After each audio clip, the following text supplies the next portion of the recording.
ABSRIP. That's a mnemonic I formed for an easy way to remember how to calm down when you're being put on the spot. So in my last video, I was discussing about how sometimes we are called upon to give an impromptu speech, and this can cause feelings of nervousness, sweaty palms, brain freeze, etc. And in those moments, we don't want to do something that will be regrettable later, or we feel we are embarrassed in the moment and don't know what to do. So we want to learn how to handle these moments better. And this mnemonic, ABSRIP, is a set of tips that you can have handy to help you manage the situation in the moment. So A stands for acknowledge your emotions. You're called upon to give an impromptu speech, something you didn't prepare for. Acknowledge that it's natural for you to feel nervous. It's natural for you to feel sweaty palms. Acknowledge that these feelings are natural. When you are able to have that level of awareness, you give yourself some more agency and control in the situation. B stands for breathing technique. Breathe in deeply such that you feel your lower abdomen, maybe for about 3 seconds, and then breathe out for about 6 seconds. When you practice this method of breathing, which is also something that is used in yoga, for example, it tends to calm your nervous system. And so instead of being overly nervous and jittery, you can calm down and again, get some agency for yourself. So this is a very good practice to inculcate. S stands for slow your movement. When you speak very fast, you're usually breathing very fast. Now, if you reduce the rate of your breathing, you will tend to speak in a slower manner. Same thing, when you're nervous, you're filled with so much energy, and you need to find a way to dissipate that energy in a manner that is good for you and also not distracting for your audience. So, for example, if you began to pace very slowly, you see that you are able to calm yourself down and get more composure. You could also have some hand movement. So maybe your wrist, you just move it gently in a way that is not distracting, but you're able to release some of that energy and still gain more composure. R stands for rewind and question. You're put on the spot. Somebody was saying something and then he asks you, what do you think? You don't have time to process your thoughts clearly. You can start by rewinding, by saying again repeating what the person has just said. Or you can ask a question, a generic question that covers what has just been mentioned or discussed.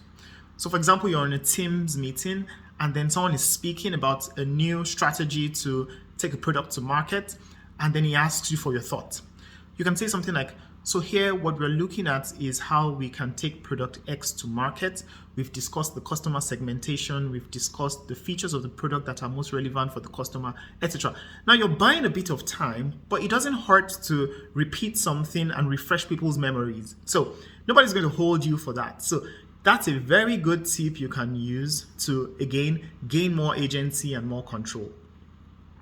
I stands for inhaling technique. Your inhaling technique. Now, have you ever tried to speak when you are inhaling? So say, I am, it's quite impossible. You can't speak while inhaling, but you can speak while exhaling. In actual fact, speech is words that are expressed through outbursts of air. So for example, as I'm speaking, I'm releasing air, and then I need to breathe in to catch my breath, of course, and then speak again.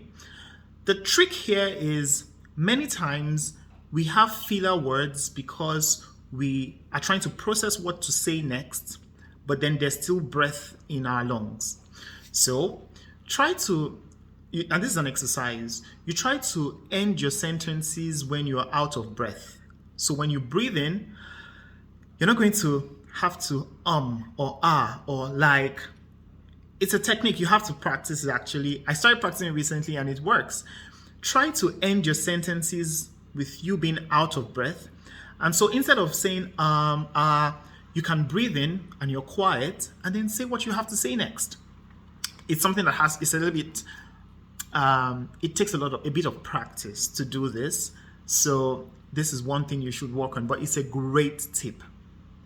And finally, P. You can use positive mantras. You can stay positive. Say something positive to yourself to help you calm your nerves. Say something like, I've got this. I have value to offer. I'm going to do this well. I'm going to handle this well. When you say that to yourself, you again make your brain feel more in control, and you're able to be creative and just manage the situation in a way that is better for you and also fun for your audience, or you're not going to just look so weird or awkward in that situation. So I hope this helps. There's one more thing I can give as a bonus. When you're in a situation where you're called to do something impromptu, for example, try to rationalize what's the worst outcome. What will happen if everything went terribly bad now? The chances of that are maybe 20-25% that things went totally bad. It was just a mess. So you can rationalize that the chances of this happening are low. So, and even if it did happen, what's the worst that could happen? It's not that bad when you think about it. It's just something we fear, but most of the time it will not happen. And even if it did happen, you can find your way out of the situation. So these are some tricks to help you stay composed and stay fluid and exciting even when you're put on the spot. Thank you for watching.